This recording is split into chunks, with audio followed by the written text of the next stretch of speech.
Far out in the southeastern Pacific, beyond shipping lanes and reasonable excuses, there is an island that seems to exist slightly out of step with urgency.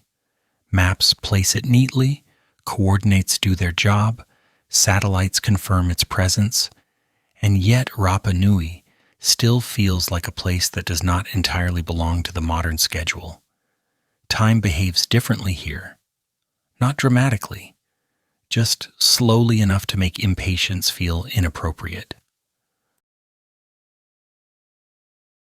This is an island built from volcanic rock, shaped by wind that never quite stops and an ocean that never quite arrives loudly.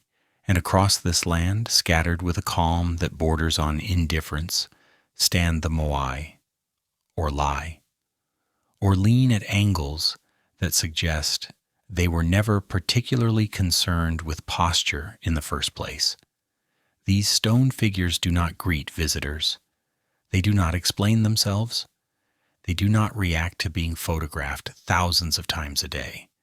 They simply continue to exist, which is already more than most monuments manage. The Moai were carved by people who lived here long before the island acquired an airport code. They worked with stone tools, muscle, and coordination, which is to say, they worked with limits.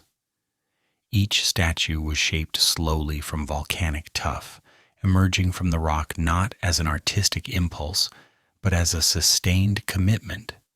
This was not inspiration, this was endurance. No one carved a Moai on a whim. You did not wake up one morning and decide to start one casually before lunch. Each figure took time, a great deal of it. Generations overlapped. Knowledge was passed by watching rather than writing. And despite modern discomfort, with anything that lacks documentation, this system worked remarkably well. The statues were not rushed because rushing stone tends to result in regret. They were shaped with restraint, their faces elongated, expressions neutral, almost bored, as if they were already aware of how long they would be around. What often surprises newcomers is where the Moai were facing. They do not look out to sea, scanning the horizon for threats or visitors. They face inward, toward the land, toward where people lived, worked, argued, and grew old. This detail is quietly revealing. These figures were not messages to the outside world. They were reminders meant for those who stayed. The island once held more trees than it does now, although this fact has been aggressively dramatized over time. The truth is less satisfying to those who prefer cautionary tales with sharp endings. Resources changed gradually. The landscape shifted slowly. People adapted because adaptation is what happens when panic is replaced by attention.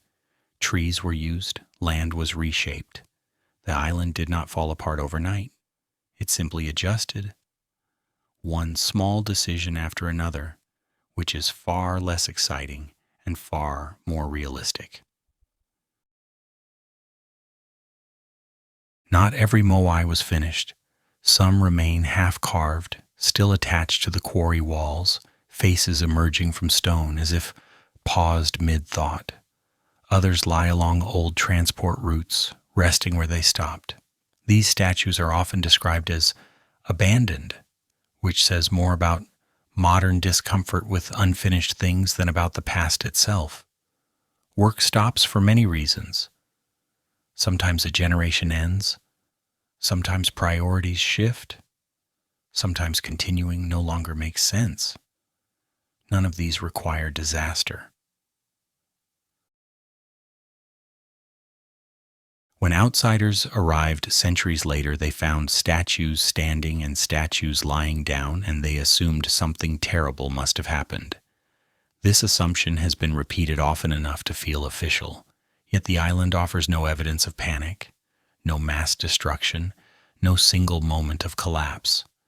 What it shows instead is continuity, softened by change, a society that did not disappear, but rearranged itself quietly. The Moai became less active participants in daily life and more part of the landscape itself. They lay in grass, they stood against the sky. Wind brushed over their faces without asking permission. They did not protest their stillness.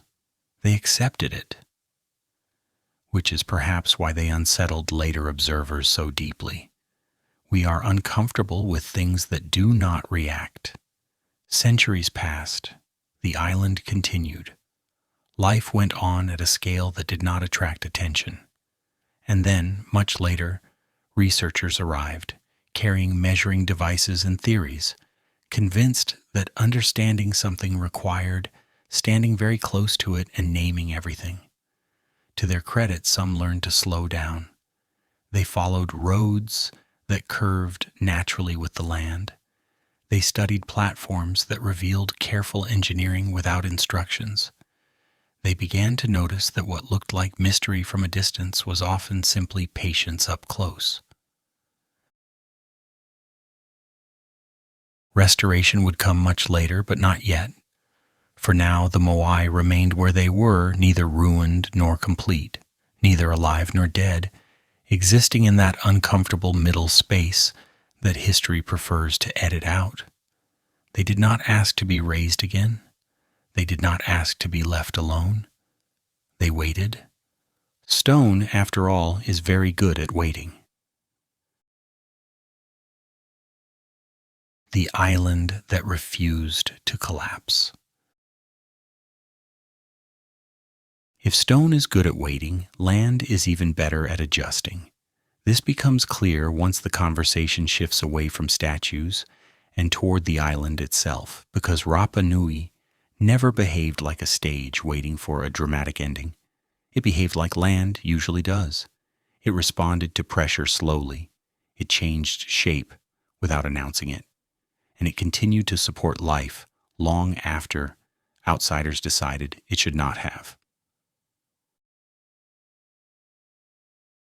The island did not experience a single moment where everything stopped working. There was no day when the last tree fell and everyone looked at each other in disbelief. That version of events is appealing because it fits neatly into a warning, and warnings are comforting. They allow modern observers to feel wiser by contrast. But the land offers no evidence of such theatrical timing. What it shows instead is gradual change, stretched across generations that did not experience it as crisis, only as adjustment. Trees were used, that much is clear.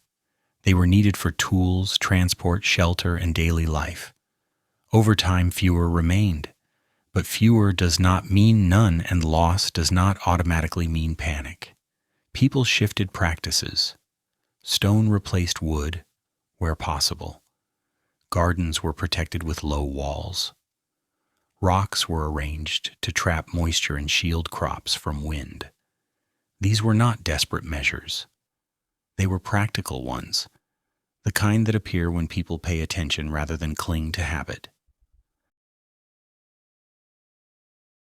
The Moai did not stop being relevant during this shift. They simply became quieter participants. Their construction slowed, then paused, not because the society collapsed, but because societies change focus. The need to raise more statues diminished. The need to feed people did not. Stone figures already standing continued to face the villages. Others remained where they were, neither celebrated nor destroyed. They were allowed to exist without instruction, which is a luxury most things do not receive. What often goes unmentioned is that daily life on Rapa Nui continued for centuries after statue construction slowed. People lived near the coast where food was reliable and the land more forgiving. Fishing patterns adjusted, farming adapted. Homes were built low and sturdy, angled carefully to the wind. Paths remained, worn by repeated use rather than design. Children were born, elders aged. Stories were told that did not include a dramatic ending because those stories were not needed. This is where modern imagination struggles. We prefer histories that end loudly. We distrust continuity that does not announce itself. Yet the island does not reward that preference. It offers terraces, stone gardens, and carefully shaped landscapes that speak of long-term thinking rather than sudden desperation. These structures do not look like the work of people who believed the world was ending. They look like the work of people who believed tomorrow was likely and worth preparing for. When European visitors arrived, they encountered an island already shaped by centuries of adaptation. They saw fewer people than they expected. They saw statues standing and others lying down, and they assumed the absence of familiar markers meant absence of order. This assumption would travel far. It would be repeated, refined, and eventually dressed in academic language. But it remained an assumption, one that the land itself quietly contradicted. The fallen statues were not smashed. Their faces were intact. Their bodies rested gently against the ground. Many lay close to platforms rather than scattered randomly. If destruction had been the goal, the evidence would look different. What the island shows instead is deactivation, not violence. The Moai were no longer central to daily function, but they were not rejected. They were allowed to age into the landscape, which is a kind of respect rarely recognized as such. Life on the island became less centered around monument building and more centered around balance. Fields expanded in protected pockets. Stone circles trapped heat and moisture. Small innovations accumulated, none of them dramatic enough to be remembered individually, but together forming a system resilient enough to last.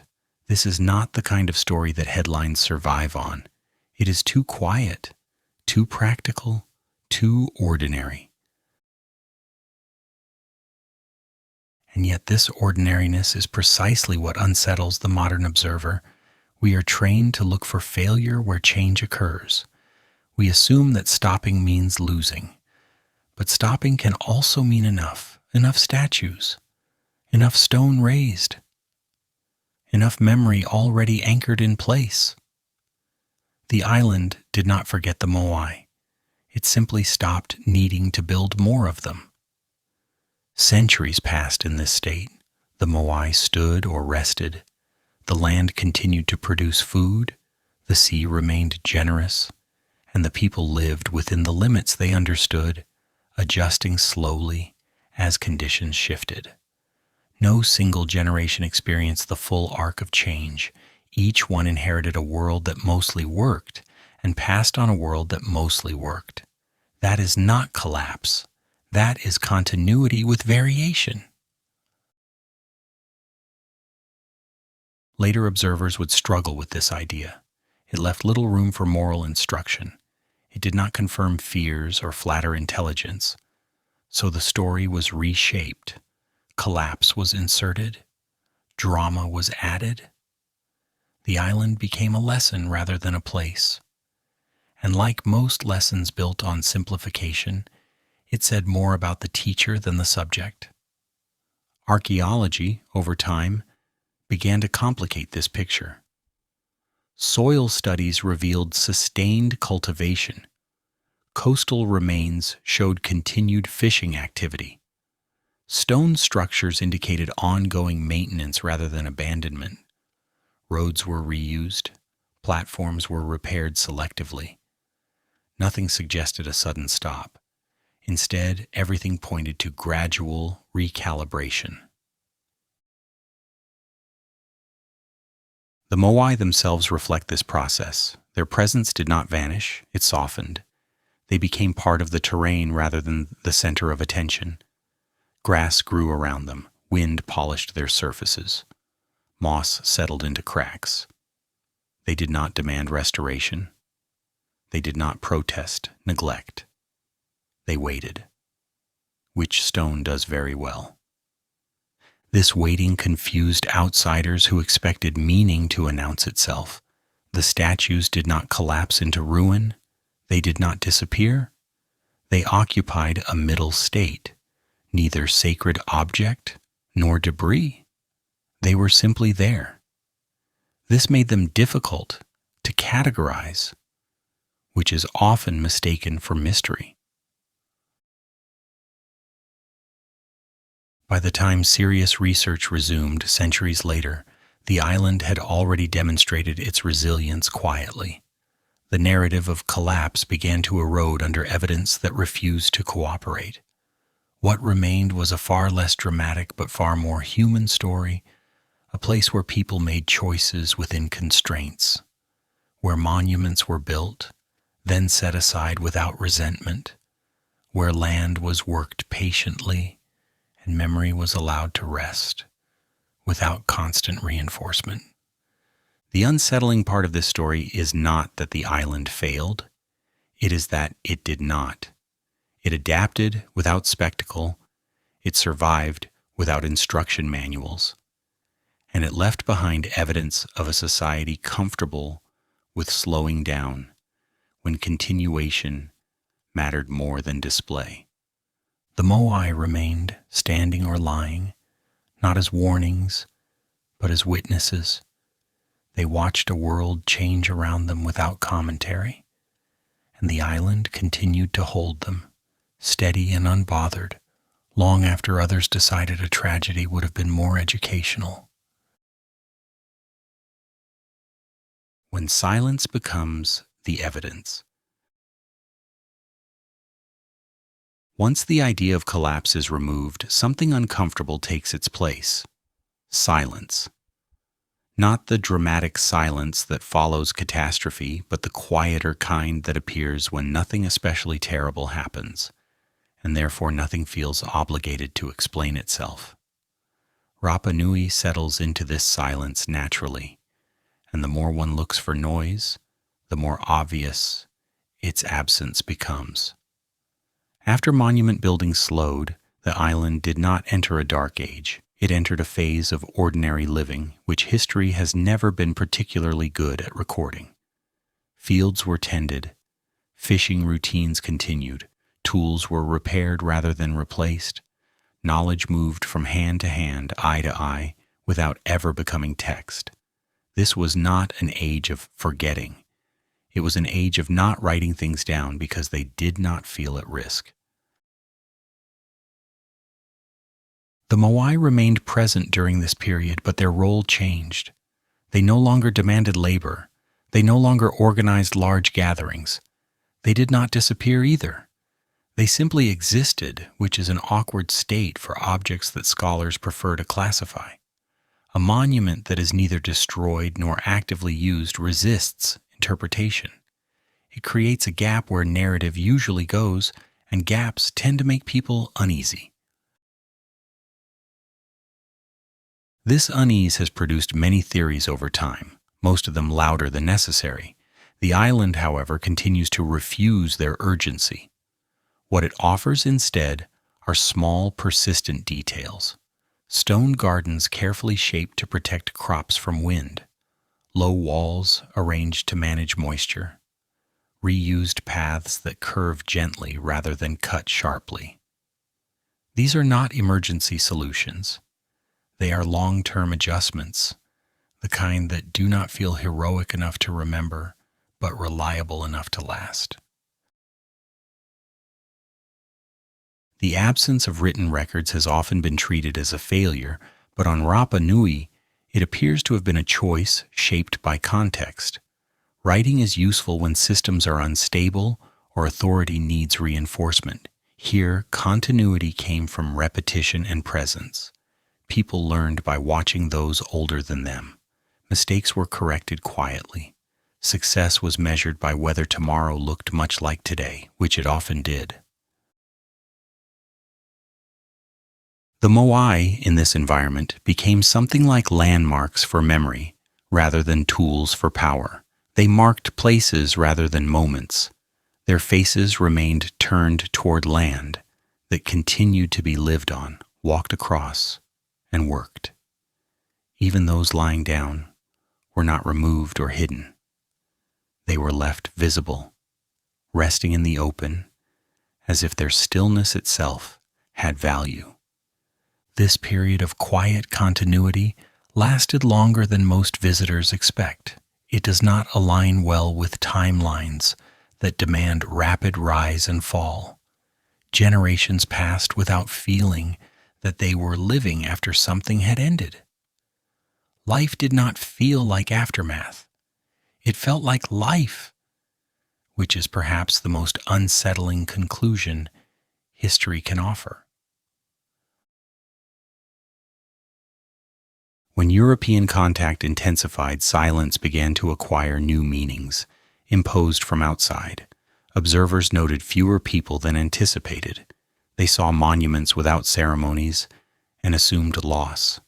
They saw stone without instruction and assumed confusion.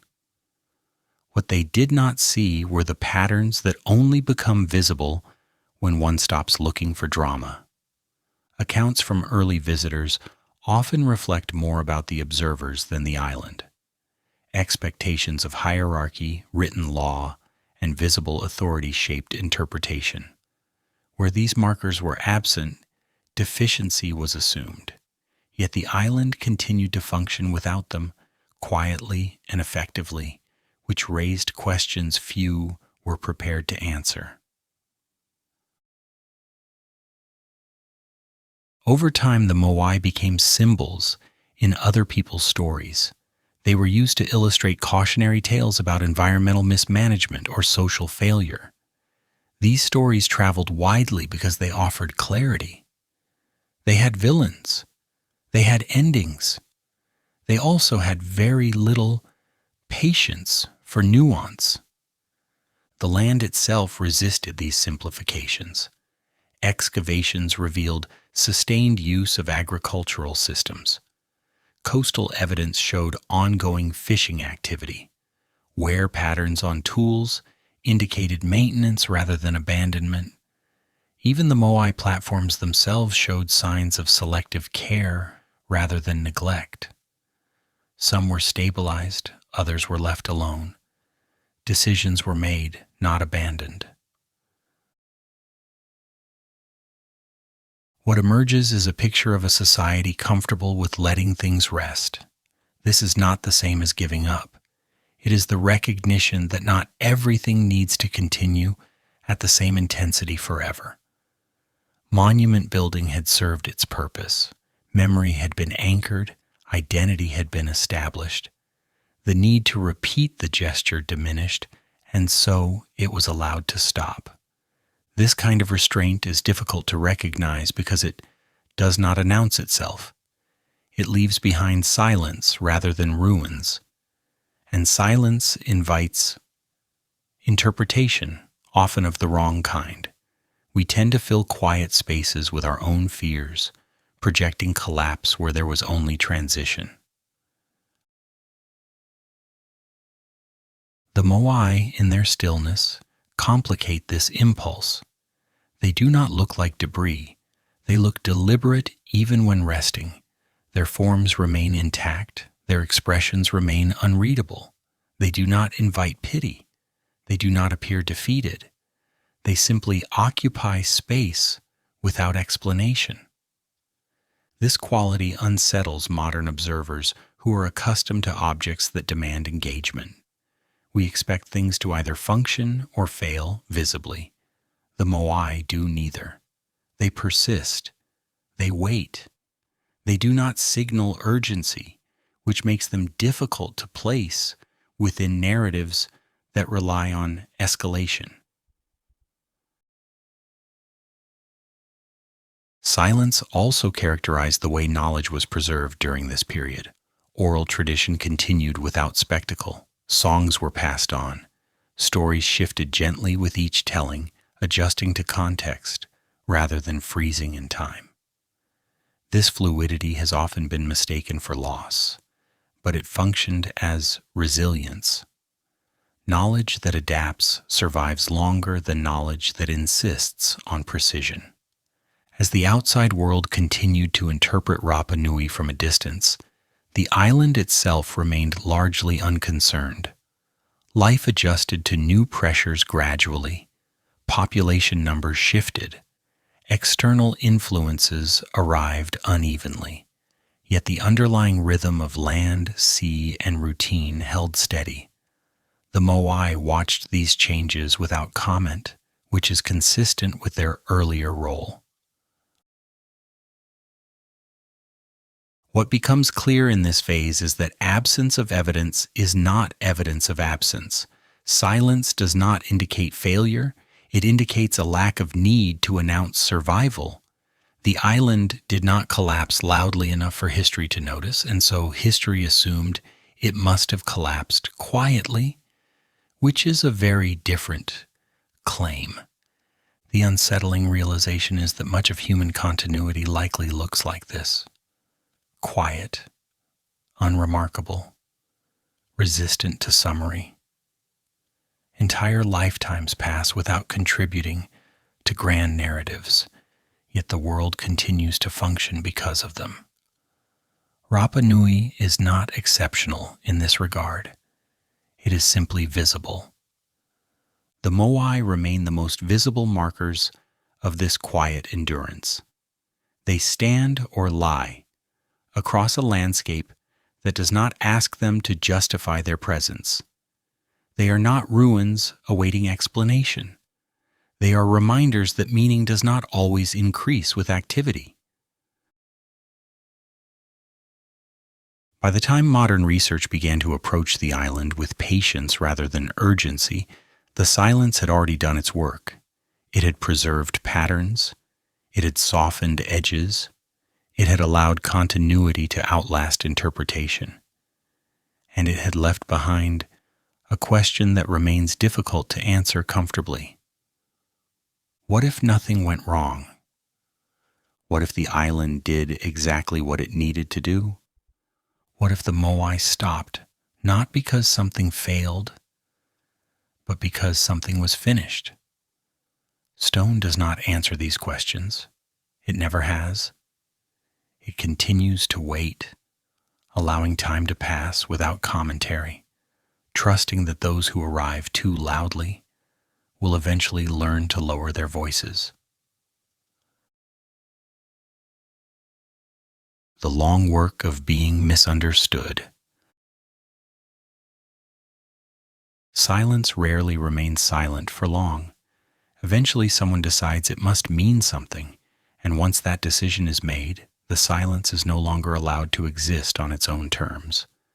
This is where Rapa Nui enters a different phase of its history, not one shaped by the island itself, but by the stories told about it elsewhere. When scholars, travelers, and institutions from far beyond the Pacific began to take sustained interest in the island, they arrived carrying expectations already formed.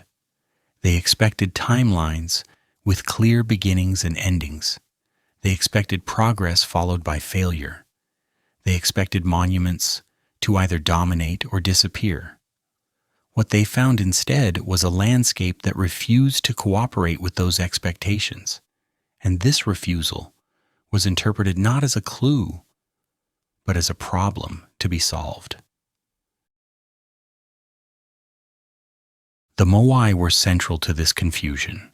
They were clearly important, yet they did not behave like monuments elsewhere. They did not sit neatly within a rise and fall narrative.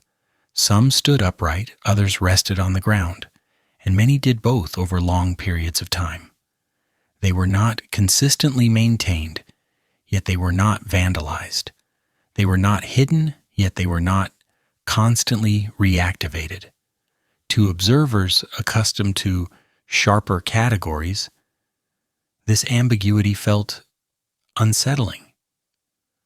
Rather than accept ambiguity, interpretation rushed in to fill the space. The island was recast as a warning. Environmental collapse became the preferred explanation, not because the evidence demanded it, but because the story was useful. It offered a moral lesson. It made the past legible. It allowed the present to feel temporarily superior. In this version of events, the Moai became symbols of excess, of ambition gone too far, of a society that carved itself into ruin. It was a compelling story. It traveled well. It fit neatly into lectures, documentaries, and policy discussions. It also simplified the island into something manageable, which is often the real goal of historical narrative. What this interpretation required, however, was selective attention. It emphasized deforestation without acknowledging adaptation. It highlighted unfinished statues without examining why unfinished did not mean abandoned. It treated population change as failure rather than fluctuation. Most importantly, it assumed that stopping was the same as collapsing, an assumption that says far more about modern anxieties than ancient realities. Meanwhile, the island itself remained unchanged by these stories. The land continued to hold gardens. The sea continued to provide food. The Moai continued to exist in their quiet, inconvenient state. They did not become clearer under interpretation.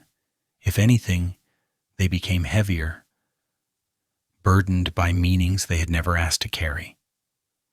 This period marked the beginning of a long misunderstanding, one that would persist even as evidence accumulated against it.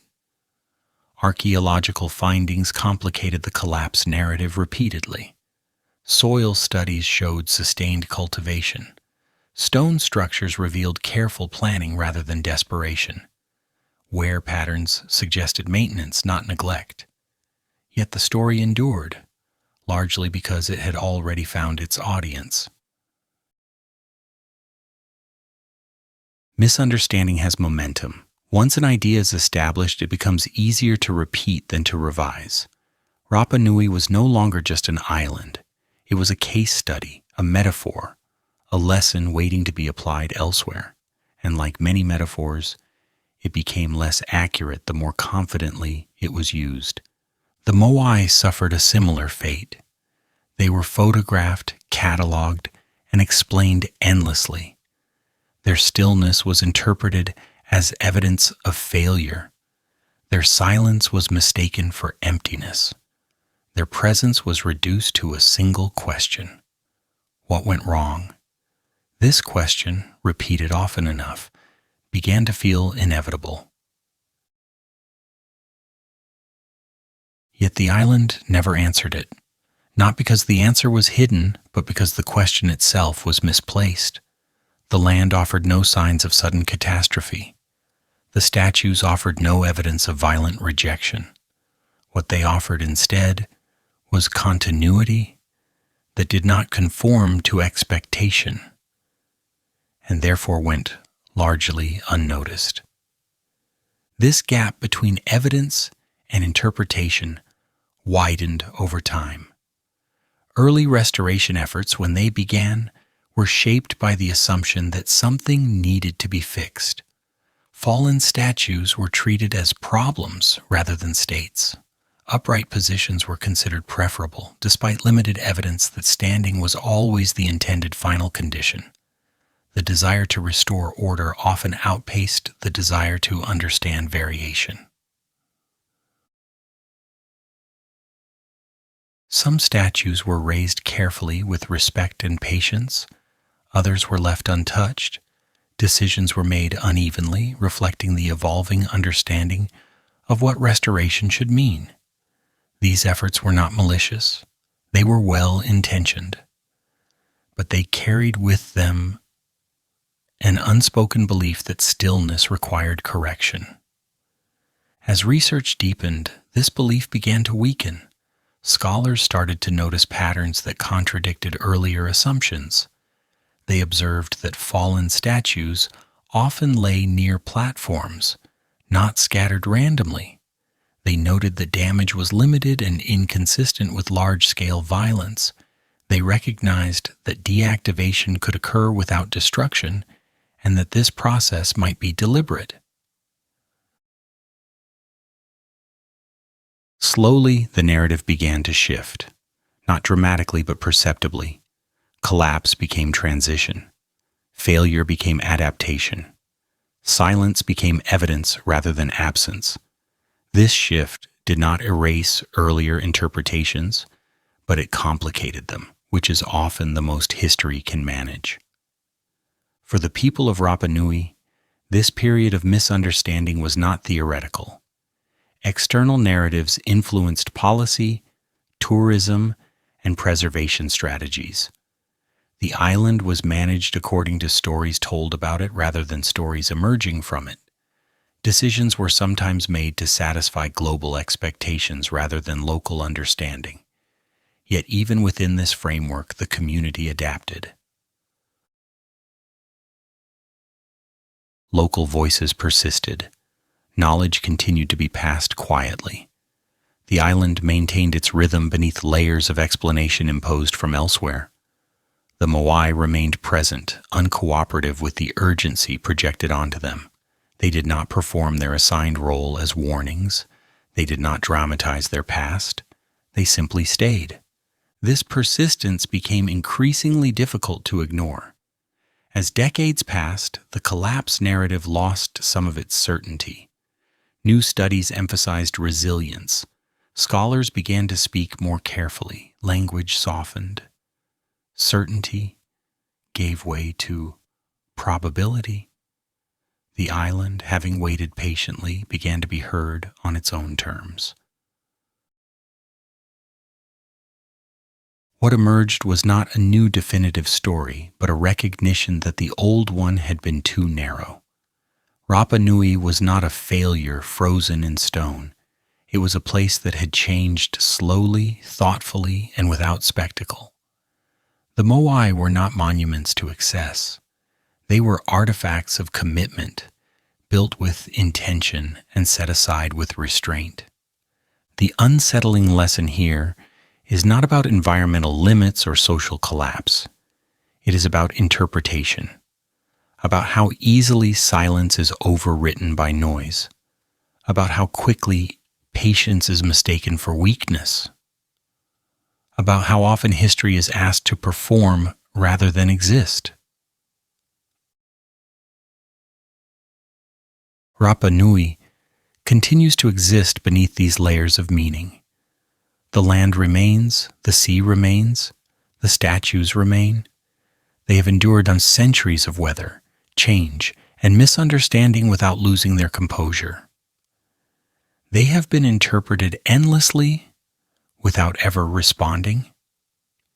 In this way, the Moai have become symbols of something unexpected, not collapse, but endurance, not warning, but restraint, not mystery, but refusal, a refusal to fit neatly into stories that require an ending. Stone, as always, remains very good at waiting. When the past is asked to perform. By the time the world decided Rapa Nui needed saving, the island had already been saving itself for centuries. This detail was often overlooked, mostly because it did not come with a dramatic rescue narrative. There were no last moments, no final stands, no desperate gestures carved into stone. There was only continuity, which tends to make people uncomfortable when they are expecting failure. Restoration arrived not as an answer but as a response to unease. Statues lying down looked unfinished to modernize. Stillness appeared suspicious. Silence felt like neglect.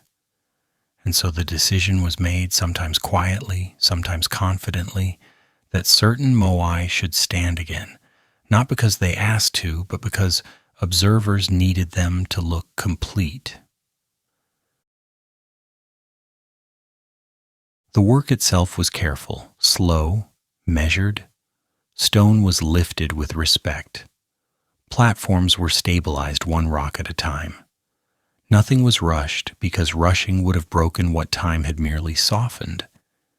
In many ways, the restoration mirrored the original construction process, which involved patience, coordination, and an acceptance of limits. The difference was intention. The original builders were anchoring memory. The restorers were correcting a story. This distinction matters. It does not invalidate the work, but it does change its meaning. Restoration became a form of interpretation, an act that suggested upright was better than resting, visible was better than quiet, and explanation was better than ambiguity. These assumptions were rarely stated openly. They were simply embedded in the work. Some Moai were raised again to their platforms. Others were left where they lay. Decisions were made based on stability, evidence, and sometimes aesthetics. There was no single guiding philosophy. Restoration unfolded unevenly, reflecting the gradual shift in understanding that accompanied it. Each raised statue altered the landscape slightly, not just physically, but narratively. Visitors responded strongly to upright figures. Standing Moai felt powerful, impressive, photogenic.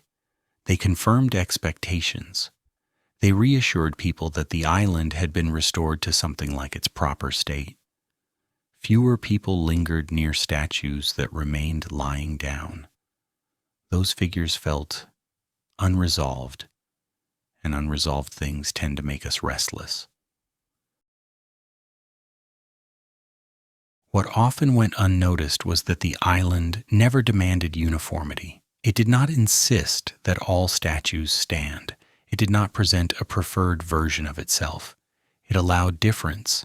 It held standing figures and resting figures in the same breath, without hierarchy. This tolerance for variation was not accidental. It reflected the way the society that carved the Moai had always operated, through balance rather than absolutes. As restoration progressed, researchers began to confront an unexpected complication. The more they learned, the harder it became to justify a single narrative. Evidence accumulated that many statues had been intentionally laid down, that platforms had been modified over time, that use and non-use were not opposites, but points along a continuum. This complicated the idea that everything needed to be returned to an original state because the original state itself was not fixed. Meanwhile, tourism grew, roads improved, schedules formed. The island became accessible in ways that would have seemed unimaginable to its early inhabitants. Visitors arrived with cameras and questions, often expecting answers that could be summarized quickly. Guides learned to translate complexity into digestible explanations, a skill that requires restraint. Too much nuance risks losing attention. Too little risks distorting truth. The Moai became central figures in this exchange. They appeared on brochures, documentaries, and screens large and small. Their faces were framed against sunsets. Their silence was marketed as mystery. Their patience was repackaged as enigma. The irony was gentle but persistent. Objects that had resisted performance for centuries were now being asked to perform constantly. The island adapted again, as it always had. Paths were marked to protect fragile areas. Certain sites were restricted. Decisions were made to limit access rather than maximize exposure. These choices were not universally popular, but they were consistent with a long history of valuing balance over spectacle. The land could accommodate visitors, but only if visitors learned to slow down. Local communities played a central role in this adjustment. They navigated the tension between preservation and participation with quiet determination. The Moai were not props. They were part of the land, and the land was not a stage. It was home. This perspective shaped how restoration and tourism were approached, often in subtle ways that outsiders barely noticed. Language once again became important. The words used to describe the Moai began to change. Collapse softened into transition. Failure gave way to adaptation. Silence was reconsidered as choice rather than absence. These shifts did not happen all at once. They emerged slowly, through accumulated discomfort, with explanations that no longer fit. The unsettling realization for many scholars was that the island did not need correction. It needed listening. The Moai were not incomplete. They were finished in different ways. Some had been raised to stand and watch. Others had been allowed to rest, absorbed into the land they came from. Both states were valid. Both were intentional. Restoration then became less about fixing and more about caretaking. The goal shifted from recreating a past moment to supporting a living landscape. Statues were stabilized rather than standardized. Platforms were preserved without being idealized.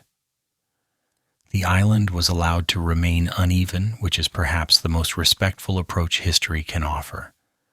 For visitors willing to notice, this unevenness became the island's most honest feature. Standing Moai offered presence. Resting Moai offered reflection. The space between them told a story without words, one that did not require resolution. This story did not ask what went wrong. It asked what continued. Late at night, when the island grows quiet and the wind moves more freely, the Moai feel less like monuments and more like companions. They do not dominate the darkness. They share it. Their outlines soften. Their differences blur. Standing and resting become less distinct. Everything returns to shape and shadow. It is in these moments that the modern impulse to explain feels especially intrusive. The island does not ask to be summarized. It does not need a conclusion. It has already lived through centuries of attention and neglect, interpretation and misunderstanding, without losing its center. The past, when asked to perform, often resists. Rapa Nui does not argue with this demand. It simply outlasts it. The Moai remain standing where they stand, resting where they rest, unaffected by the stories projected onto them. They have learned something valuable about time. Stone does not rush to clarify itself. It allows misunderstanding to pass. It trusts that patience will eventually wear down certainty. And in that quiet endurance, it reveals a truth that modern narratives rarely allow: that history does not owe us clarity. It owes us presence. Living with what does not explain itself. At a certain point, explanation stops being helpful, not because nothing can be said, but because saying more begins to obscure what is already present. This is where Rapa Nui settles most comfortably, in a space beyond instruction, beyond correction, beyond the need to justify its own existence. After centuries of being interpreted, restored, reframed, and repackaged, the island continues to do what it has always done. It remains. Living on Rapa Nui has never required understanding the Moai in full. The people who shared space with these figures for generations did not wake each morning asking what the statues meant. Meaning was not a daily concern. Presence was. The Moai stood or rested nearby while food was prepared, nets were repaired, children learned to walk, and elders grew quiet with age. Stone did not interrupt life. It accompanied it. This proximity is difficult for modern observers to grasp because we are accustomed to objects demanding attention. We label them, protect them behind barriers, explain them repeatedly until they feel exhausted. The Moai resisted this treatment for centuries simply by being part of the environment. They were not elevated above life. They were woven into it. Even as restoration and tourism expanded, this relationship did not disappear. It adapted. Paths formed that guided movement gently rather than forcing it. Certain areas became quieter by agreement rather than enforcement. The island did not transform into a display. It absorbed attention slowly, filtering it through land, wind, and routine. For those who live there, the Moai are not frozen in a single time. They have existed in multiple states within living memory. Some have been raised, some have remained lying down, some have shifted slightly due to weather and ground movement. This variation does not feel like disorder. It feels natural. Stone moves slowly, but it does move. Accepting this movement is part of living alongside it. The unsettling quality of Rapa Nui lies precisely here. It refuses to stabilize meaning. It does not present a final version of itself. Just as the Moai exist in different states, so does the story of the island. There is no definitive chapter where everything resolves. There is only continuation, which frustrates those seeking closure. Daily life on the island reinforces this perspective. Fishing still follows the rhythms of tide and season rather than calendar reminders.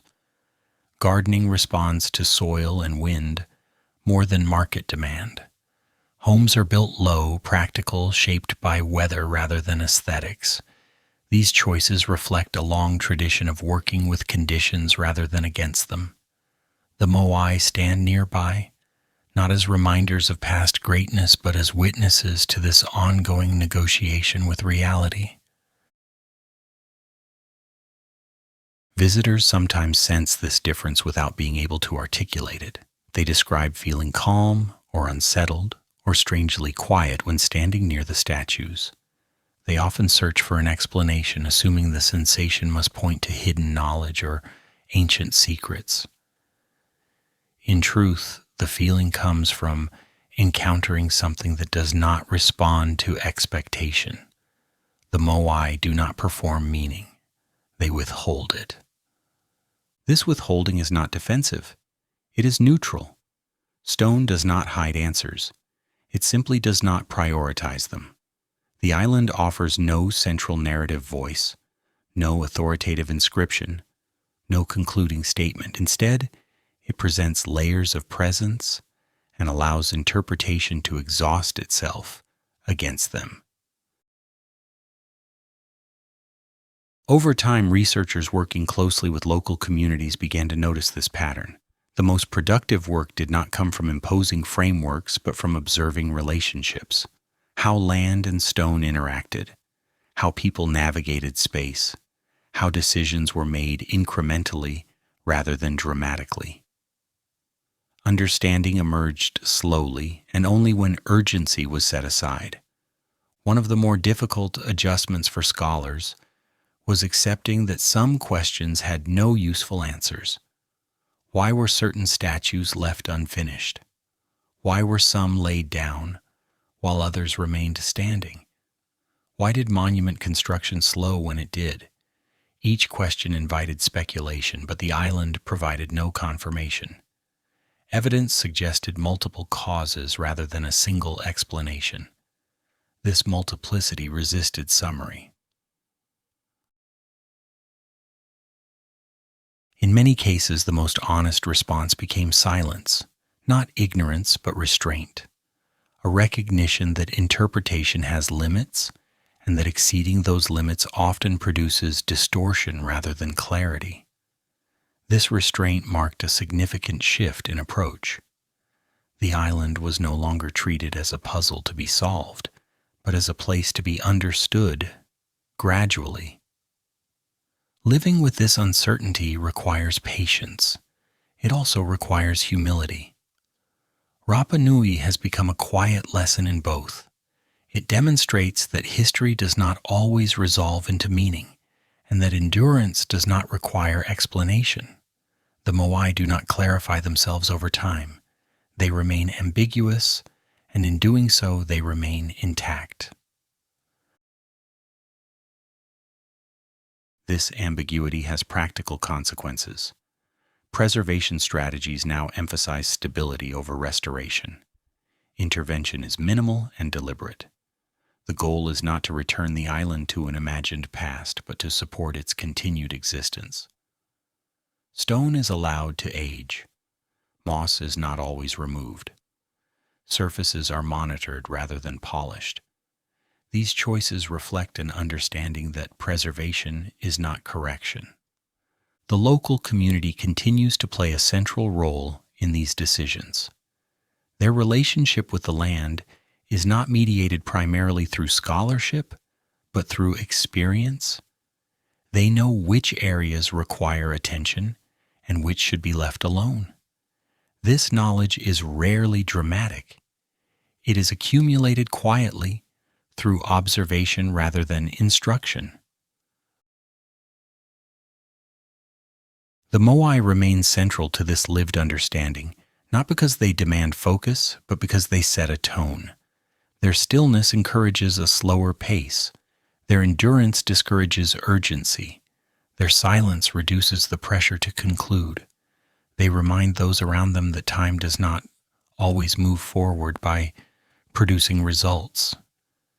At night, this effect becomes more pronounced. The island grows quiet. Artificial light recedes. The outlines of the statues soften against the sky. Standing and resting figures blend into shadow.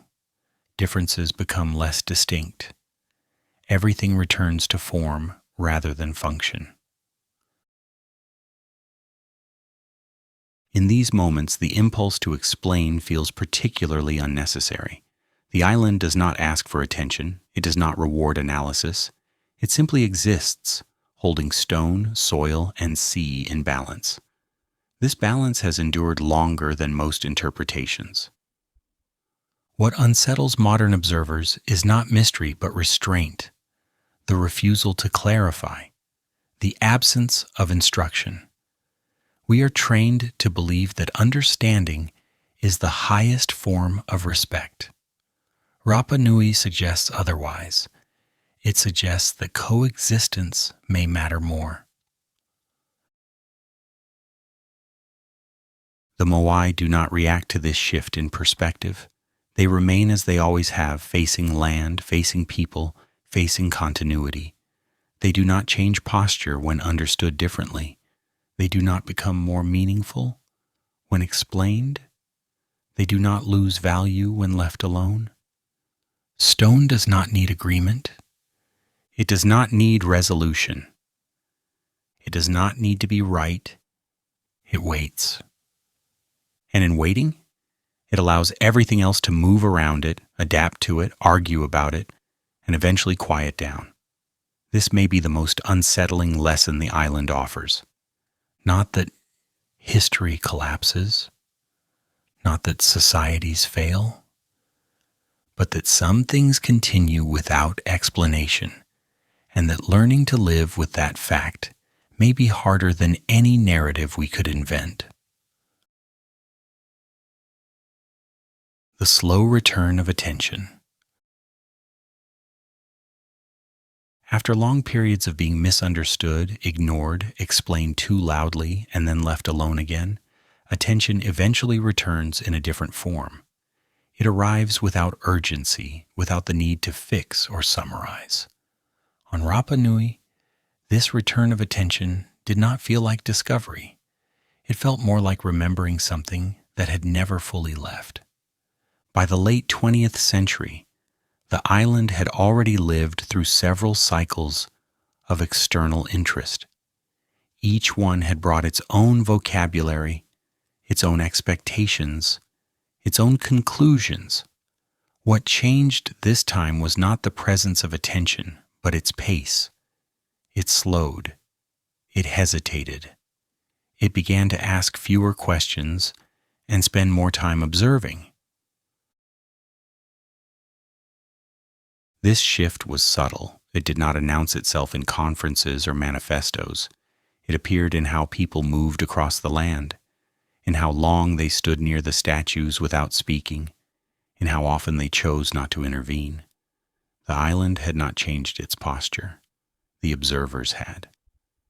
Researchers began to approach Rapa Nui less as a case study and more as a living system.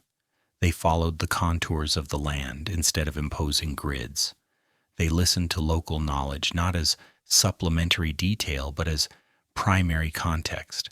They noticed that the most revealing information was often not found in dramatic events, but in repeated patterns that only emerged over time. The Moai, still present and still silent, became central to this new attention in an unexpected way. They were no longer treated as objects demanding interpretation. They were treated as anchors, fixed points around which understanding could slowly organize itself. This required patience because anchors do not move to meet you. You must move toward them, carefully. One of the most revealing changes involved time itself. Earlier studies often compressed centuries into paragraphs, eager to arrive at conclusions. This newer attention allowed years to remain years. Generations were not collapsed into single moments. Gaps in evidence were not immediately filled with speculation. Silence was permitted to remain silent. This approach produced fewer dramatic claims, but more durable understanding. Patterns of land use became clearer when observed over long durations. Subtle shifts in settlement emerged without being forced into narratives of loss. The island began to appear less like a warning and more like a conversation, one that required listening rather than instruction. Local communities noticed this difference immediately. Attention that arrives quietly is easier to live with. It does not demand performance. It does not require constant explanation. It does not insist on conclusions. For the people of Rapa Nui, this made collaboration possible in ways that earlier approaches had not. Knowledge that had been held within families and shared orally began to find its place alongside academic study without being translated into spectacle. Stories were told not to satisfy curiosity, but to establish context. Certain details were shared slowly, sometimes only after trust had formed. This pace was not strategic. It was habitual. The Moai continued to influence this rhythm simply by existing. Their presence discouraged haste. Standing beside them made impatience feel inappropriate. They did not invite interaction. They invited presence.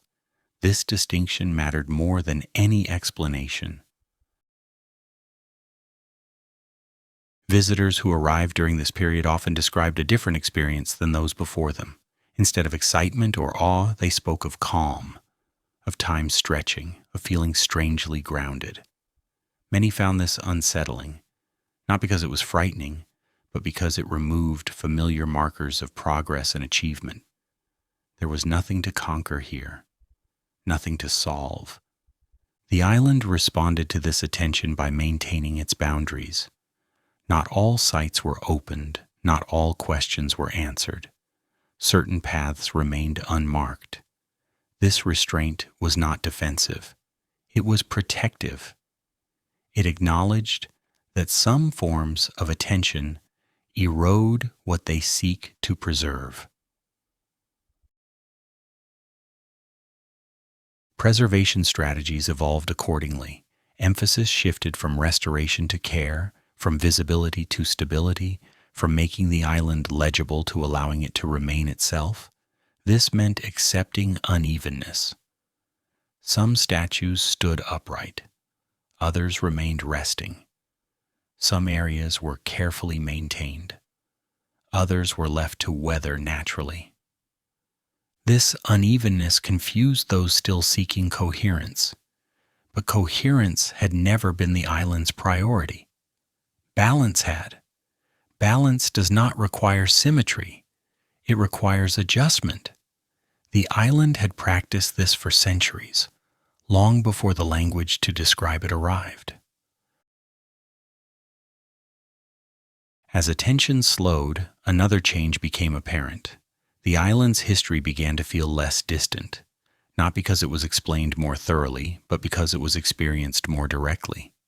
Walking paths worn by generations, feeling wind shaped by open plains, standing near stone that had waited longer than memory could track. These experiences did not convey information. They conveyed continuity. The Moai played a crucial role here, not as storytellers, but as companions in time. They had witnessed multiple cycles of attention before. They had seen urgency rise and fall. They had seen conclusions come and go. They did not respond differently to this new attention. They simply allowed it to happen. This allowance created space for reflection. Scholars began to question not just their conclusions, but their methods. What if clarity was not always the goal? What if ambiguity was not a failure of knowledge, but a condition of it? What if restraint was a form of respect? These questions did not produce immediate answers. They produced slower thinking. This, in turn, affected how history was written. Language softened. Certainty diminished.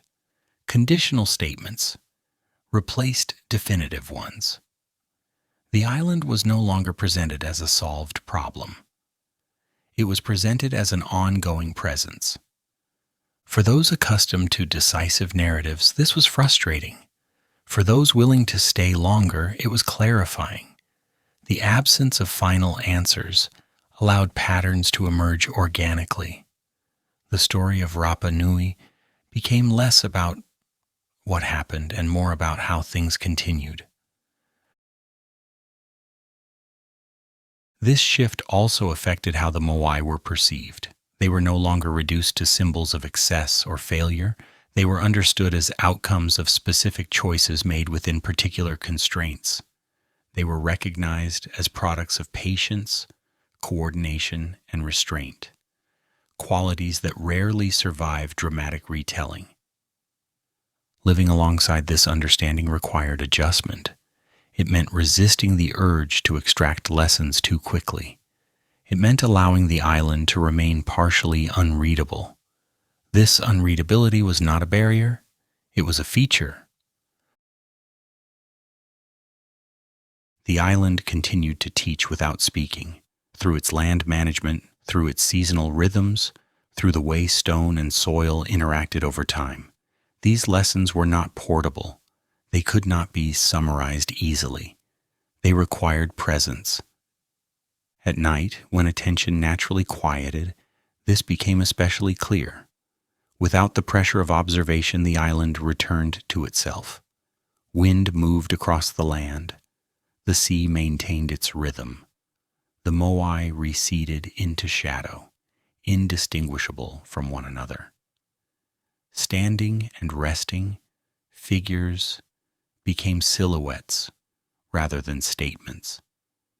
In these moments, the idea of explanation felt unnecessary. Nothing was being clarified, nothing was being resolved, and yet nothing felt incomplete. The island did not need attention to exist.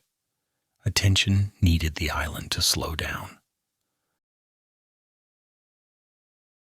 This realization marked a turning point, not in the island's history, but in how it was approached.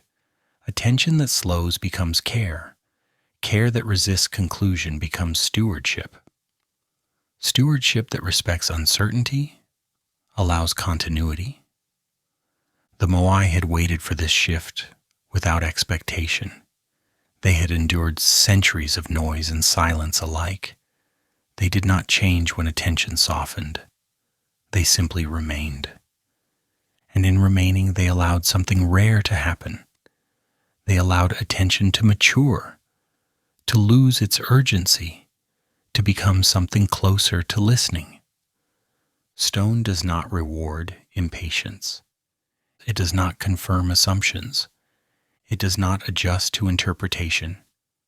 It waits, And eventually, those who stand near it long enough begin to understand that waiting is not emptiness. It is space. Space for attention to slow. Space for meaning to loosen its grip. Space for history to breathe without needing to be explained. The island after the questions stop.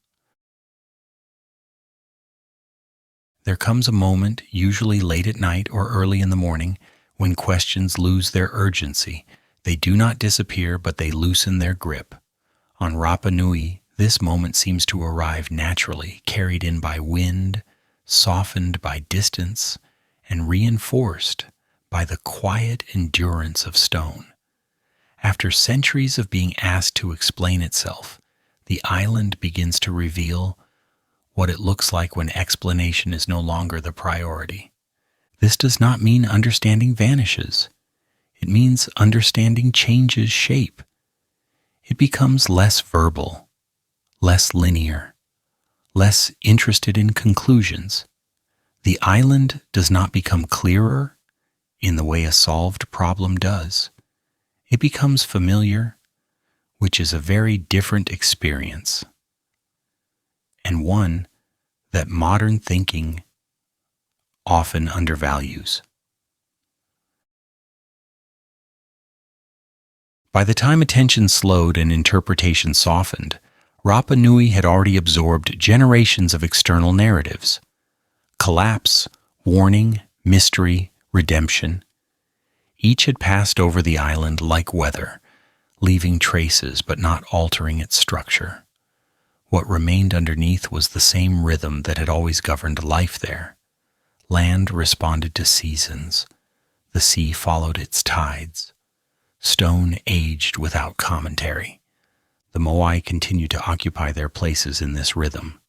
Some stood upright, their silhouettes sharp against open sky.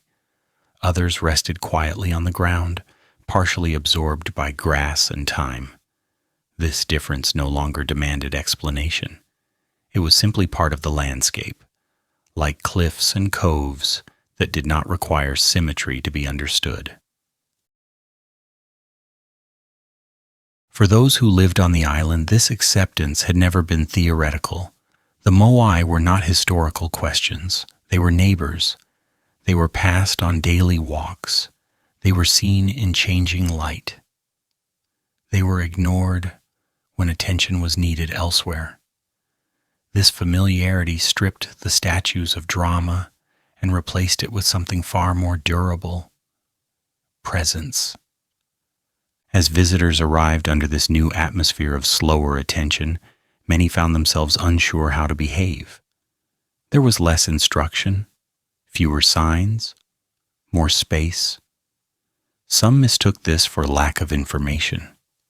Others sensed that something different was being offered, an invitation not to know, but to be. The island did not organize itself around visitor experience. It did not choreograph awe. It did not funnel curiosity toward predetermined conclusions. Instead, it maintained its own pace, trusting that those who stayed long enough would adjust. Some did. Some did not. The island did not respond either way. This indifference was not cold. It was balanced.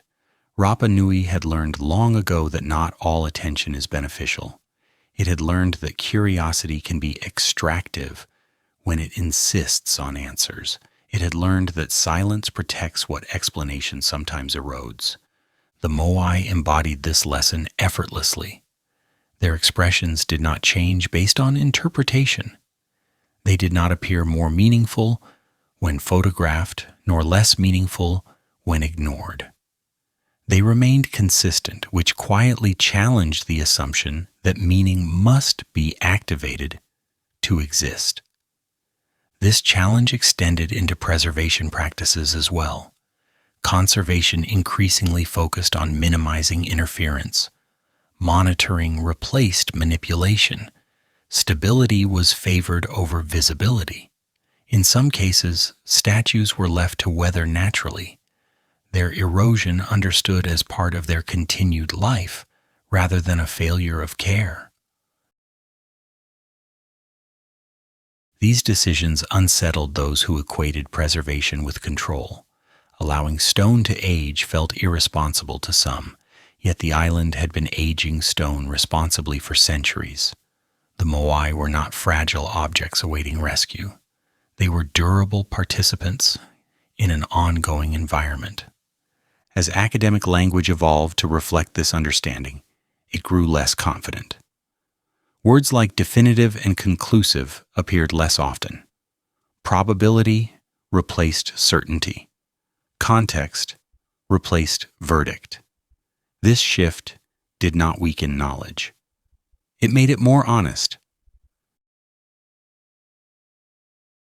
The island, of course, did not acknowledge this change. It did not adjust its posture in response to better scholarship. It did not reward accuracy with clarity. It continued to exist, as it always had, allowing understanding to orbit it rather than settle upon it. This orbit created space for new kinds of attention. Artists arrived not to explain but to observe. Writers lingered without outlining conclusions. Walkers followed paths without naming them. These forms of engagement did not seek extraction. They sought alignment. At night, this alignment became easier. Without daylight to emphasize detail, forms simplified. The Moai became outlines, the land became shadow. Differences softened. Standing and resting statues blended into the same dark presence. In these moments, the island felt less like a subject and more like a companion. It is here that the unsettling quality deepens. Without questions, without explanations, without narrative scaffolding, the island does not become empty. It becomes full of time, full of continuity, full of a kind of presence that does not require interpretation to justify itself. This fullness can feel uncomfortable to those trained to seek meaning through analysis. There is nothing to solve here, nothing to fix, nothing to redeem. The island does not ask to be improved by understanding. It simply continues. The Moai reflect this continuation perfectly. They have endured attention and neglect, reverence and misunderstanding, intervention and restraint. None of it has altered their fundamental posture. They remain oriented toward land, toward people, toward life as it unfolds, rather than as it is remembered. The irony is gentle. After centuries of interpretation, the most accurate understanding of Rapa Nui may be the least verbal one, not because words are insufficient, but because they are unnecessary.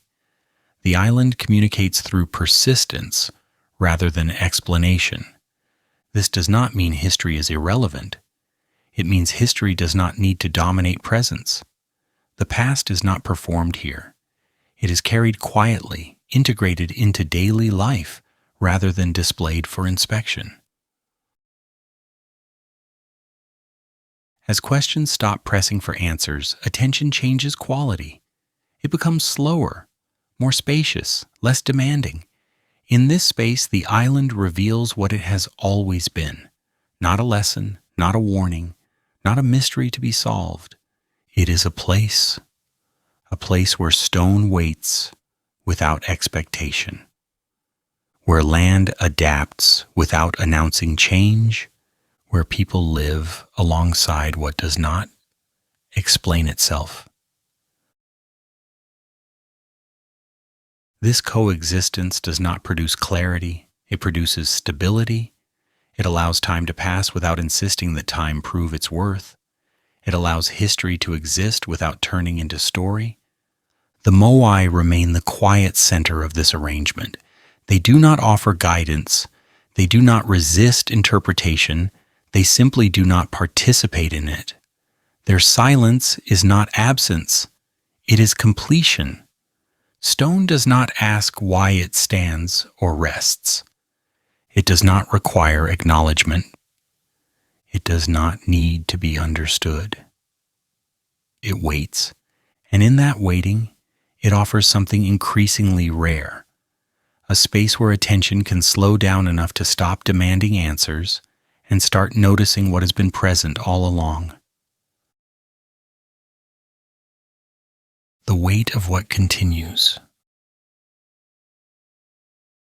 After the questions stop, something heavier takes their place.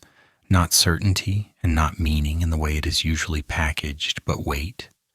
The kind that does not press down suddenly, but settles slowly, evenly, until it becomes difficult to tell whether it was always there. On Rapa Nui, this weight is not carried by explanations. It is carried by continuity. The island does not present itself as ancient in a dramatic way. There are no signs insisting on age, no plaques reminding visitors how old the stone is supposed to feel. Instead, time accumulates quietly, layered into paths, soil, habits, and the way people move through space without consulting a plan. The Moai stand or rest within this accumulation, not as markers of a finished past, but as participants in an ongoing present. This ongoingness is difficult to accept because it challenges a basic expectation. We tend to believe that the past is something we move away from, something that ends cleanly enough to be described. Rapa Nui offers a different experience. Here, the past does not retreat. It lingers. Not loudly, not insistently, but persistently, like a low-pressure system that reshapes weather without announcing itself. The Moai embody this persistence in ways that defy categorization.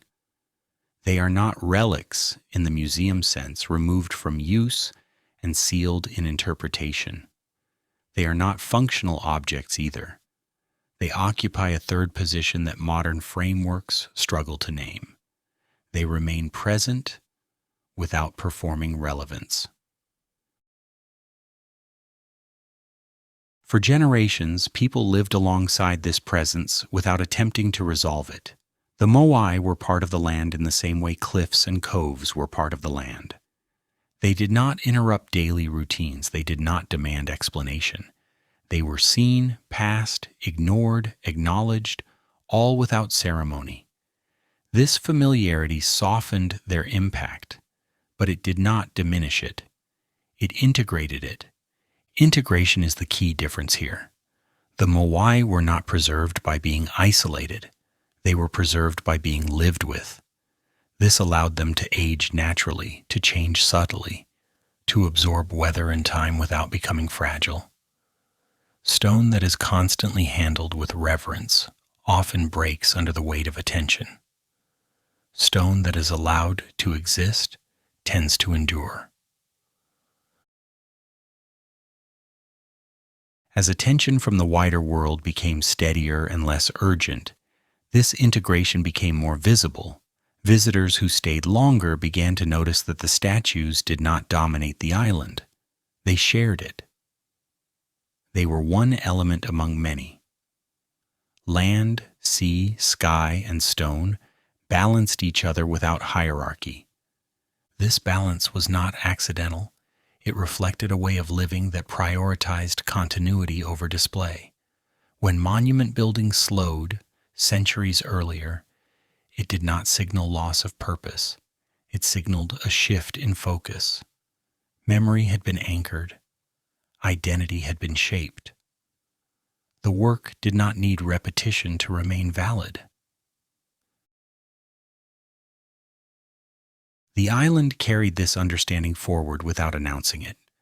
There was no declaration that the age of statues had ended. There was simply a gradual reorientation toward practices that sustained life more directly. Fishing, farming, building, storytelling.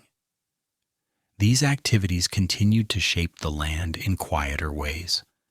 Modern interpretations often miss this subtlety because they search for endpoints. They ask when something stopped rather than how something continued. On Rapa Nui, continuation does not align neatly with milestones. It unfolds through repetition, adaptation, and restraint. The Moai, still present, still silent, became witnesses to this unfolding. They did not react when attention waned or returned.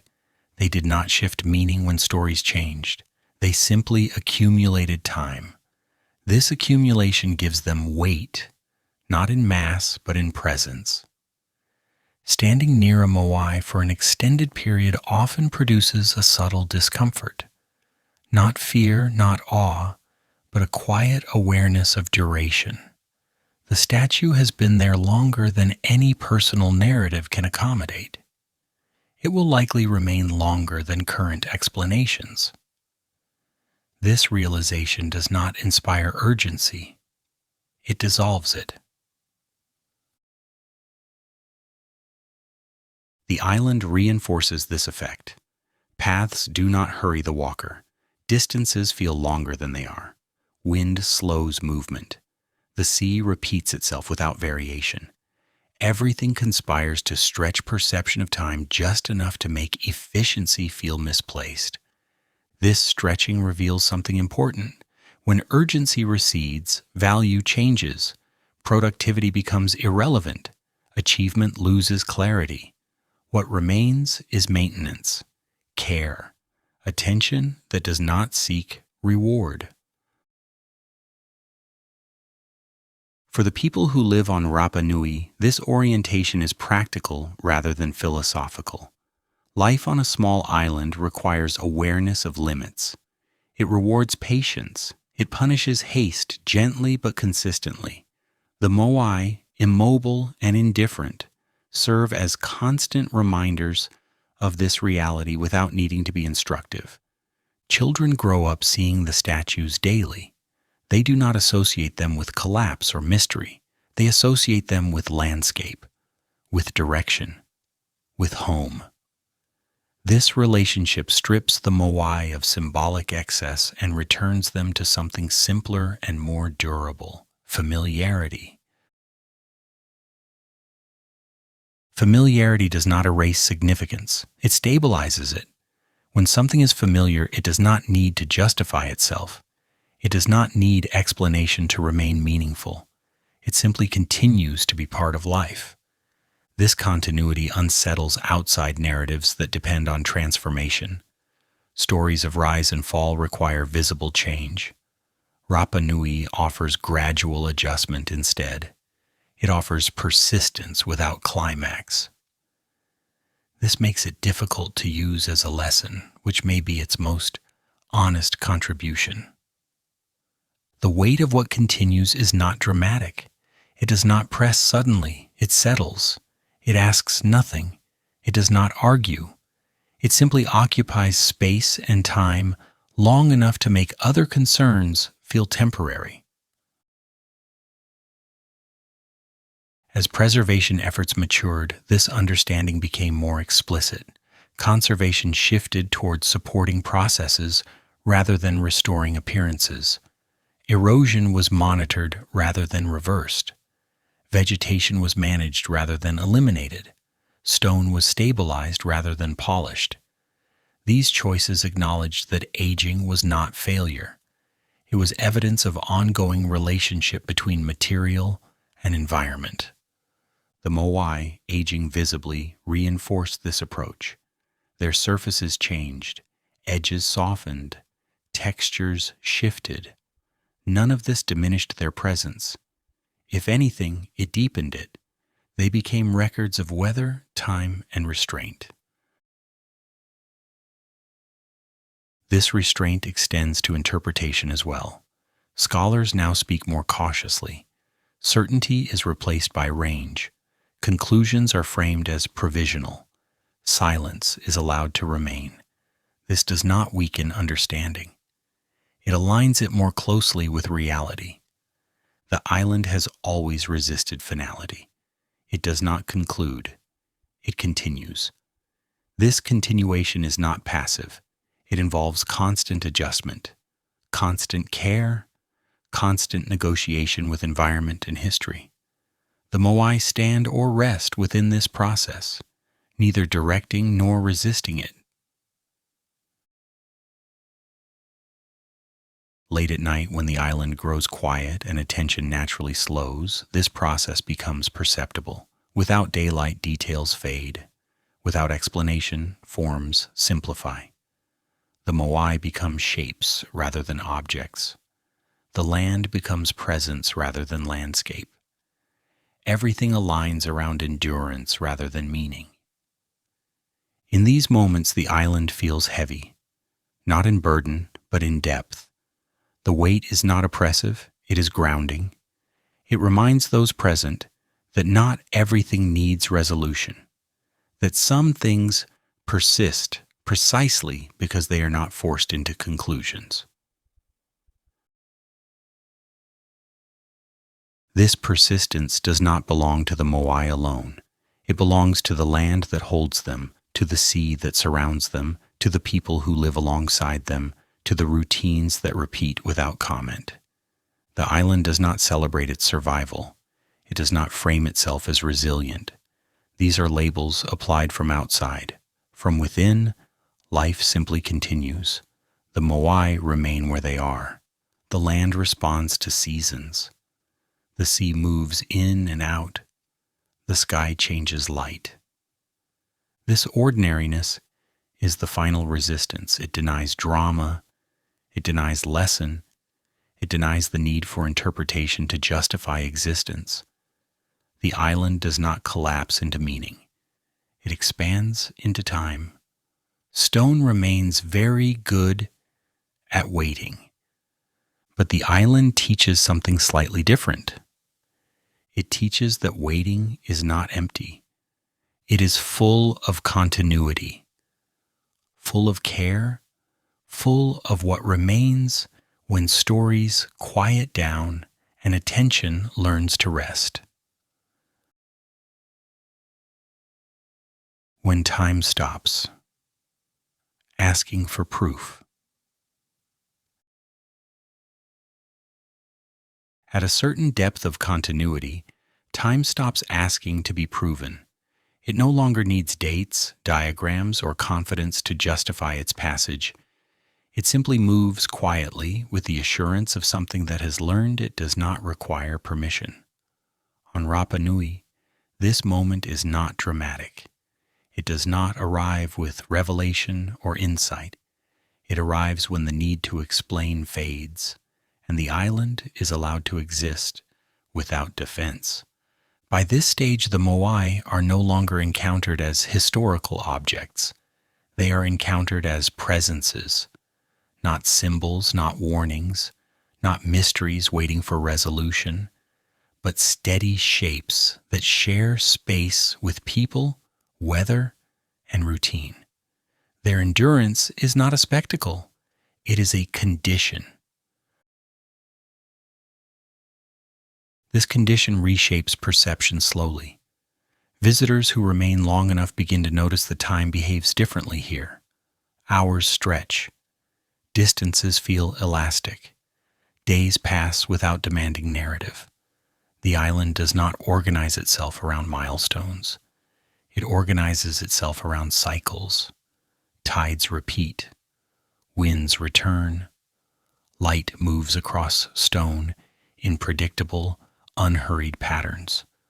The Moai participate in this rhythm without interruption. They do not mark time, they absorb it. Their surfaces record rain and salt air more faithfully than calendars ever could. Edges soften, textures change. None of this feels like loss, it feels like continuation. For the people who live on the island, this relationship with time is practical rather than philosophical. It informs decisions without being articulated. Maintenance is favored over replacement, repair over renewal. Things are allowed to age because aging is expected. The Moai do not challenge this expectation. Children grow up alongside these figures without ceremony. They pass them on the way to school. They see them in different light. They learn their shapes without memorizing their meanings. This familiarity produces a quiet confidence. The statues do not need to be explained to belong. They belong because they are there. This ease unsettles those who arrive seeking instruction. There is no single story to learn, no final interpretation to carry away. The island does not provide closure. It provides presence. This presence is not passive. It is active in its refusal to conclude. The modern world struggles with this refusal. We are trained to equate understanding with control, to believe that once something is explained, it has been secured. Rapa Nui offers a different model.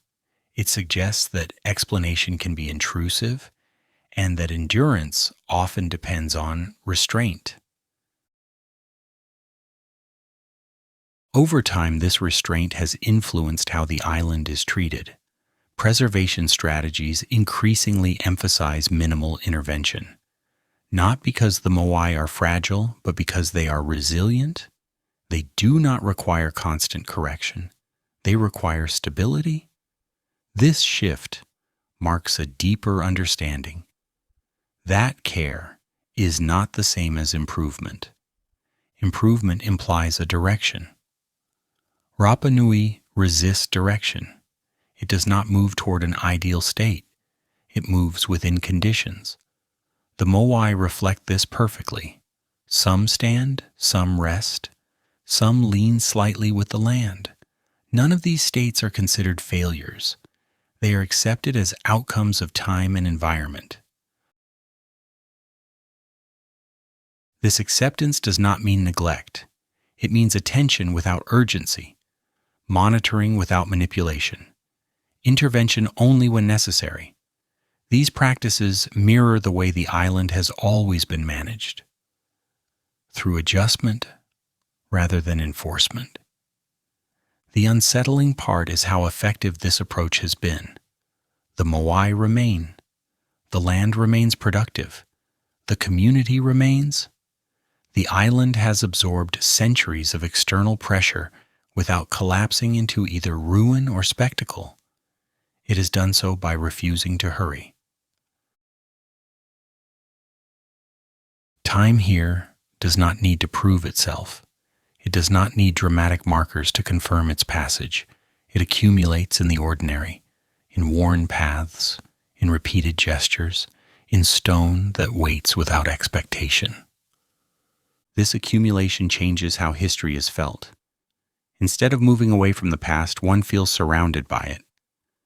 Not trapped, but accompanied.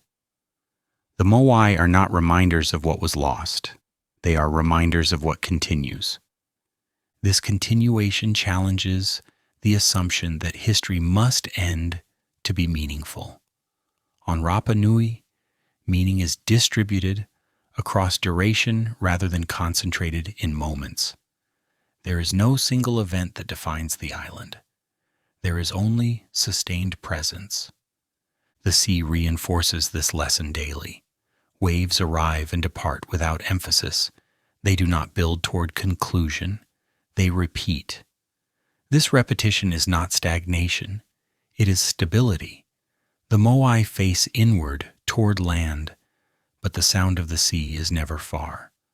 Both are part of the same rhythm.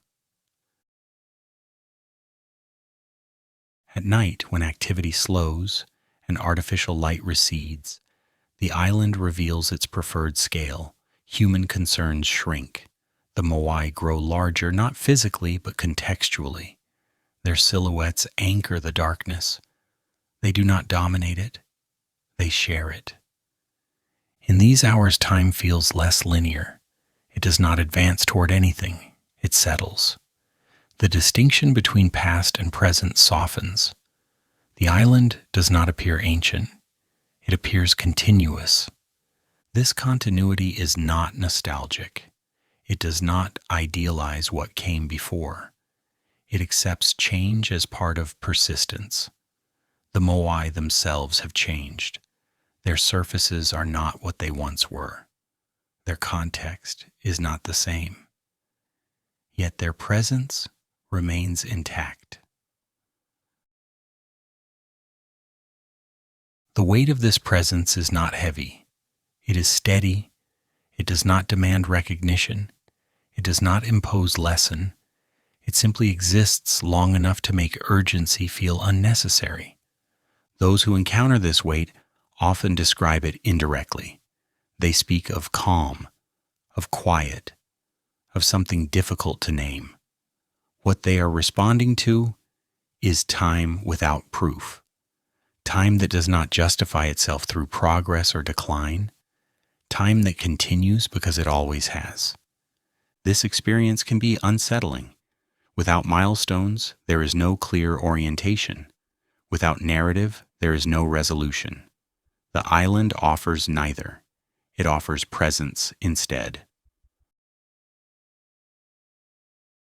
Presence is harder to carry away. It cannot be summarized. It does not translate easily. It must be experienced. And experience resists compression. The Moai have always operated at this scale. They do not condense meaning. They disperse it across time. Their silence is not emptiness. It is duration. Stone does not argue for its importance. It does not present evidence. It does not ask to be remembered. It waits, and in waiting it allows everything else to pass around it. Interpretations rise and fall, narratives shift, attention comes and goes. The stone remains. The island too remains, not as a lesson completed, but as a presence ongoing. Time moves through it without needing to be marked. Proof becomes irrelevant. Continuity becomes sufficient. This may be the most difficult realization Rapa Nui offers. That survival does not always announce itself. That meaning does not always require articulation. That time does not need witnesses to continue. The Moai stand or rest within this realization without commentary.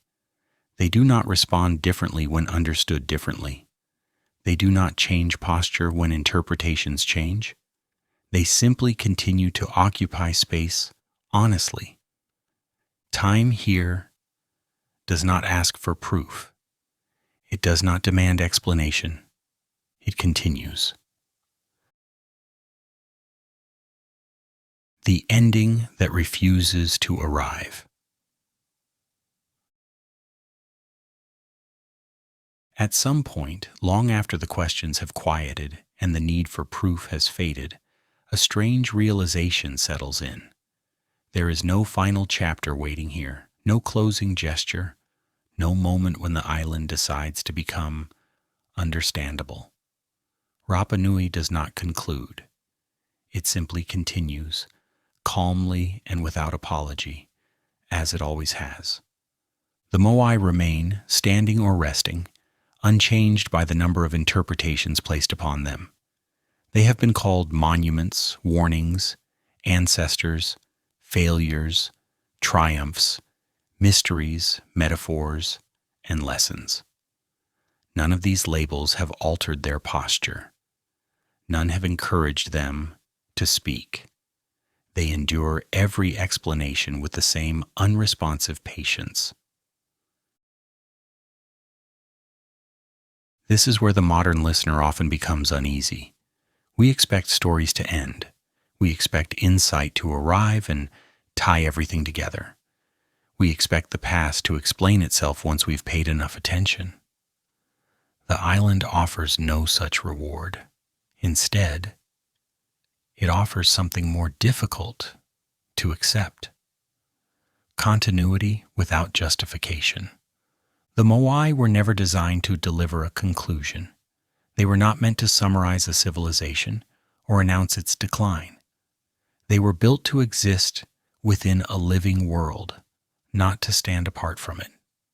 Once they had anchored presence into the land, their task was complete. There was no need to repeat the gesture endlessly. Stone does not need to rehearse its purpose. What remains now is not a relic of something lost, but evidence of something ongoing. People continue to live on the island. They wake, work, rest, and age in the same landscape shaped by stone and wind. The Moai are not distant reminders of a vanished world. They are neighbors. Familiar shapes, passed without comment. Their silence does not feel empty. It feels settled. This everyday coexistence undermines every dramatic narrative imposed upon the island. Collapse becomes irrelevant when life continues. Mystery dissolves when presence is normalized. The island refuses to perform history as spectacle. It insists on living it quietly. At night, when artificial light recedes and the horizon softens, this refusal becomes easier to sense. The Moai lose detail. They become outlines rather than objects. Standing figures and resting figures blur into the same dark shapes. Differences that once demanded explanation no longer matter. Everything returns to form and shadow. In these hours, the island does not feel ancient. It feels current, not preserved but present. The past does not sit behind the present. It surrounds it, not as memory but as continuity. This is the part that resists summary. Rapa Nui does not offer a moral. It does not warn. It does not instruct. It allows itself to be misread repeatedly and remains unchanged by the misunderstanding. Stone is remarkably tolerant of projection. The Moai have watched visitors arrive convinced they were about to understand something important. They have watched those same visitors leave carrying conclusions that would eventually be replaced by others.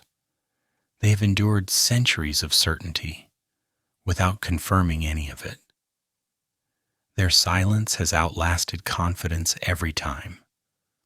What the island reveals, if one remains long enough, is not an answer but a posture, a way of existing that does not depend on explanation, a way of holding time without compressing it, a way of allowing meaning to remain loose rather than fixed. This posture feels unsettling because it offers no reassurance. It does not confirm that things will improve or decline. It does not suggest that progress is inevitable or that collapse is instructive. It simply demonstrates persistence. And persistence, when stripped of narrative, can feel strangely heavy. The weight here is not burden. It is duration, the kind that accumulates quietly until urgency begins to feel unnecessary, the kind that reminds the listener that most of human existence passes without commentary, without turning points, without conclusions worth naming. The Moai remain witnesses to this truth. They have seen attention arrive too early and too loudly.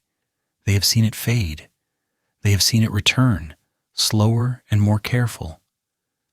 None of this has changed their relationship with the land. They face inward, toward people, toward life, toward continuity. Stone does not need to be understood to remain meaningful. It does not need an ending to justify its presence. It does not ask to be remembered. It waits. And the island waits with it, not in expectation but in acceptance. Accepting weather, accepting erosion, accepting change that arrives without drama, accepting the passage of time without demanding evidence of its value. This acceptance is not passive. It is practiced daily in small decisions, in choosing repair over replacement, in allowing unevenness, in resisting the urge to correct what time has shaped gently. These practices are not heroic. They are sustainable. As the world beyond the island accelerates, demanding clarity, conclusions, and constant explanation, Rapa Nui remains deliberately uncooperative. It offers no final interpretation, no definitive story, no closing argument. Instead, it offers presence. The Moai do not bow to understanding. They do not become clearer with attention. They do not soften into sentiment. They remain what they are, stone shaped by hands long gone, held by land that continues to adapt, watched by people who have learned that not everything needs to be resolved. This is not an ending in the traditional sense. It is an acknowledgement that some things do not end. They persist quietly, indifferent to narrative, content to exist without commentary. As listening slows and attention loosens, this becomes easier to accept. The need for closure fades. The story does not finish. It settles. Stone remains very good at waiting. The island remains very good at continuing. And somewhere between those two facts, without announcement or resolution, the last thing happens.